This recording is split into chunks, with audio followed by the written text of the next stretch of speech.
Hello दोस्तों, आज हम देखेंगे पति पत्नी के सच्चे प्यार की कहानी। प्यार की एक कहानी ऐसी भी। एक माँ जिसकी आज इकलौती बेटी की शादी है। माँ बेटी को वेडिंग गिफ्ट के तौर पर एक बैंक अकाउंट की पासबुक देती है। तो बेटी अपनी माँ से पूछती है कि ये क्या है। माँ कहती है कि ये मेरी तरफ से एक छोटा सा वेडिंग तोहफा है। ये बैंक अकाउंट की पासबुक है।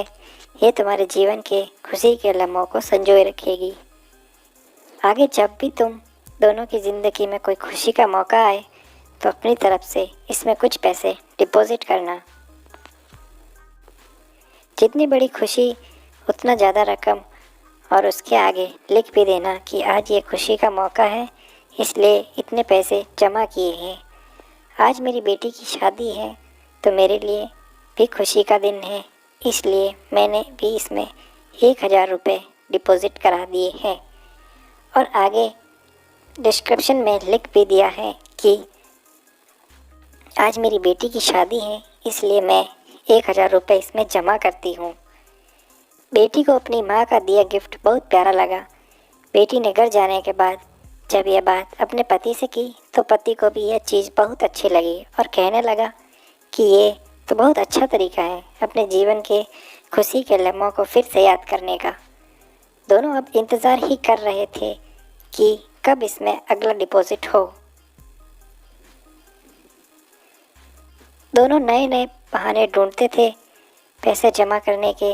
कभी कि आज हम बाहर खाना खाने, इसलिए 300 रुपये। आज पहली बार शॉपिंग करने गए, इसलिए 500 रुपये। आज हस्बैंड का जन्मदिन है, 800 रुपये। आज वाइफ का जन्मदिन है, इसलिए 800 रुपये। ऐसे करते करते इसमें एंट्रीज भी बढ़ती गई और अमाउंट भी, और उसमें काफ़ी पैसे इकट्ठे हो गए थे। शादी को कई साल बीत जाने के बाद दोनों में कुछ दूरियां बढ़ने लगी। दोनों में छोटी मोटी नोकझोंक होना शुरू हो गई थी। फिर कुछ दिनों के बाद झगड़े होने लगे। दोनों ने बात करना छोड़ दिया और एक दूसरे से खुश नहीं रहते थे। माँ को अपनी बेटी से मुलाकात किए हुए काफ़ी दिन हो चुके थे, तो एक दिन माँ अपनी बेटी से मिलने के लिए बेटी के घर गई तो बेटी कहने लगी कि माँ, मैं अब और इस शादी में आगे अपना जीवन नहीं गुजार सकती। पता नहीं मैंने इतने दिन इसके साथ कैसे गुजार लिए। अब मैं इस आदमी से डाइवोर्स चाहती हूँ। उधर पति भी कहने लगा कि मैं भी परेशान आ गया हूँ इसके साथ रहकर। मैं भी जीना नहीं चाहता तुम्हारे साथ, मुझे भी डाइवोर्स चाहिए। माँ ने कहा ठीक है, तुम दोनों अलग हो जाना, लेकिन याद है मैंने तुम्हारी शादी के लिए एक तोहफे में एक पासबुक दी थी। बेटी पासबुक निकाल कर लाई तो उसमें देखा कि उसमें बहुत पैसे जमा हैं। माँ ने कहा जब शादी इतनी ही बुरी थी तो पहले अपनी शादी से जुड़ी कोई याद भी अपने पास नहीं रखनी चाहिए। पहले इसमें जमा रकम को खर्च करना होगा, फिर तुम डाइवोर्स ले सकते हो। दोनों ने कहा ठीक है, और अगले ही दिन बेटी पासबुक लेकर बैंक जाती है पैसे निकालने के लिए। बैंक में पैसे निकालने वालों की लाइन लगी थी तो बेटी भी लाइन में खड़ी हो गई।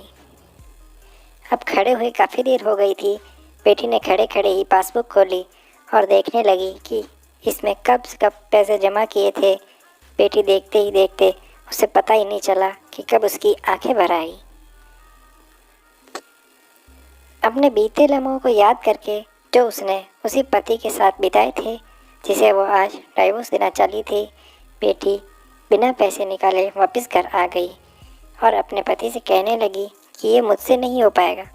ऐसा करो, तुम ही जाकर इसमें जमा सारा पैसा खर्च कर दो। पति ने कहा ठीक है, और पति बैंक गया, लाइन में खड़ा हो गया। उसकी नज़र भी पासबुक पर पड़ी और उन सारे खुशी के लम्हों पर पड़ी जो उसने अपनी पत्नी के साथ बिताए थे, जिसे वह आज तक तलाक देने चला था। अपने जीवन के सबसे हसीन लम्हों को याद करके पति की भी आंखें भर आई और वो भी लाइन से निकल गया। पति घर आया और पासबुक अपनी पत्नी के हाथ में दी तो पत्नी पासबुक में देखती है कि उसमें आज ही के दिन 5000 रुपये जमा हुए हैं,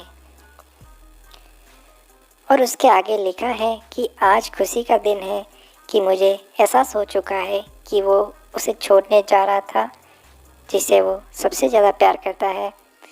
मैंने फैसला कर लिया है कि अब बाकी सारी ज़िंदगी उसी के साथ बिताना चाहता हूँ।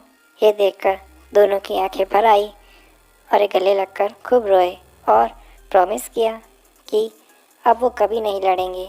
तो दोस्तों, इस कहानी से हमें ये सीख मिलती है कि सभी के लिए जिनके रिश्तों के बीच में दूरियां आ गई हैं, वो पहले आपस में बहुत प्यार करते थे, लेकिन अब वो एक दूसरे के साथ रहना पसंद नहीं करते हैं।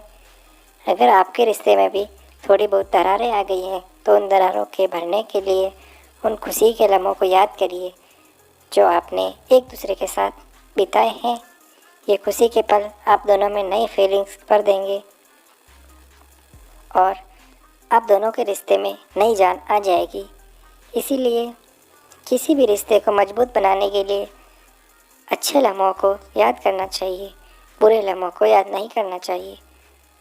तो दोस्तों, आज की प्रेरणादायक कहानी अगर आपको अच्छी लगी हो, इससे आपको कुछ सीख मिली हो, तो हमारे इस वीडियो को लाइक करें, शेयर करें, चैनल को सब्सक्राइब करें। Thank you.